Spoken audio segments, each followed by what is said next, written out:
There are 45 different terroirs on this mountain, more than the entire country of France. Wow. I would never say that in front of the French. I will say that in front of the Italians. The Italians love it. Hi, this is Nick here at SaratogaWine.com with a very special guest with us today. This is Tom Gannon. Hey, Tom. Hey, thank you for having me. Yes, thank you for joining us. You represent the Jackson family estate wines, correct? I do. I represent the Spire collection, which is the luxury portfolio of Jackson family wine. Yes. So we're all familiar with Jackson family for their work with Kendall Jackson. Mm-hmm. These are their very special, very premium properties. What makes these wines so special? So Stone Street, this is the entire mountain. Okay. This is Alexander Mountain. Right. So what happened was this mountain is 5,000 acres. This was owned by Chevron, the multinational oil company, and they were using it as an investment vehicle. They were going to make McMansions up there. But there's so much geothermic and seismic activity up there, you could never, what they found out quickly, and you would have thought they would have realized this with a company full of geologists, that you couldn't dig foundations and lay pipes and do the things that are necessary to build homes. Right. And in fact, we have a vineyard up there called the Broken Road Vineyard. Okay. So named because, of course, the road breaks twice a year. So this entire mountain, 5,000 acres, only 900 planted of vine.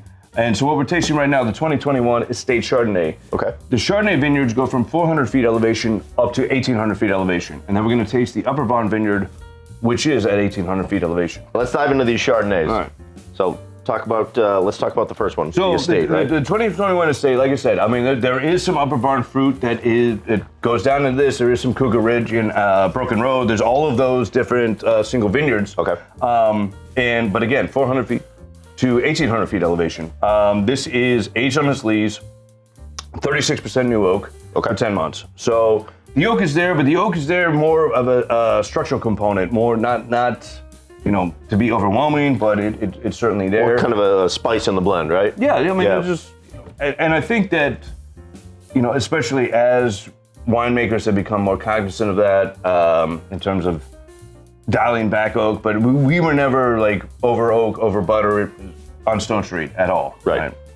Well, and there's a linearity to it, but there's also kind of, it rounds out at the end, you know what I mean? There's this beautiful black fruit to it, some salinity in there, you get a great mineral character coming out of that mountain fruit, and it just lends so much complexity to it. What would you eat with this?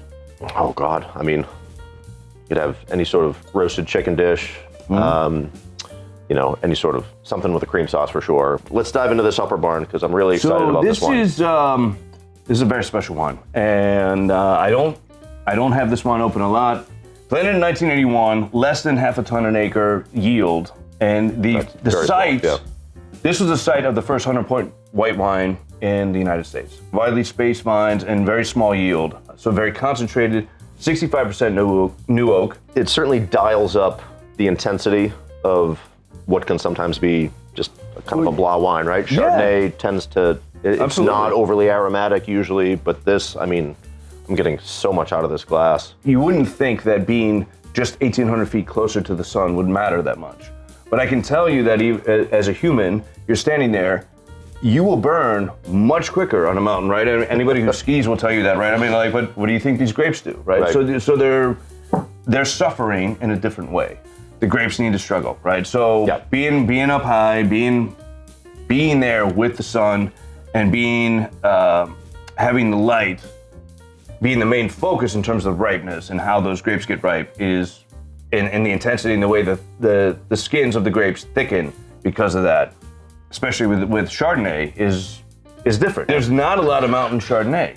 When you really think about it, when you think about Chardonnay in California, people have this idea of what California Chardonnay is, right? It's this ripe, buttery, and that's not what any of this is. Yeah. There is so much dimension and so much complexity to these wines. So this to me leans more towards something like Merceau and Burgundy, you know what I mean?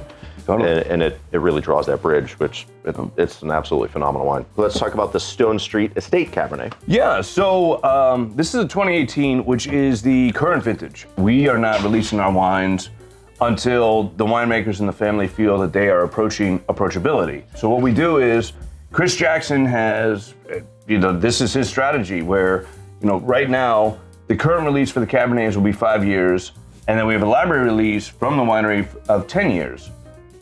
He's told me that he wants eventually the current release to be 10 years. Wow. You can argue that 10 years is a real sweet spot at a lot of places in California, right? Especially up in the hills. They're meant to age. 10 years is like it's had time to settle down a little bit, gain some complexity. Going back to the elevation aspect of this wine in particular. Right. So where we're 400 feet to 1,800 feet on the estate Chardonnay, we're 400 feet to 2,400 feet on the Cabernets. And it's like just at the edge of where Cabernet can ripen in this climate as well. There's enough ripeness in there, but you really get, kind of that peppery spice, you get chocolate, you get tobacco, you get all these nuances that if you were tasting this blind, you go, is it from California? Is it Bordeaux? Let's talk about this last beautiful wine here, which is also from the mountains, but we're heading to Napa for here. Mount Brave is the former Chateau Patel, if you remember Chateau Patel. I do, yeah. Site on Mount Veeder. Veeder is actually the largest of the sub-AVAs in terms of land mass, but it's the least planted and hardest to get fruit off of. So 1.3% of Napa. And it is pretty wild. And it also has less volcanic soil than the rest of the mountains. There's just such flavor that comes out of these mountain vineyards that sometimes you can argue that you don't get out of the valley floor sites.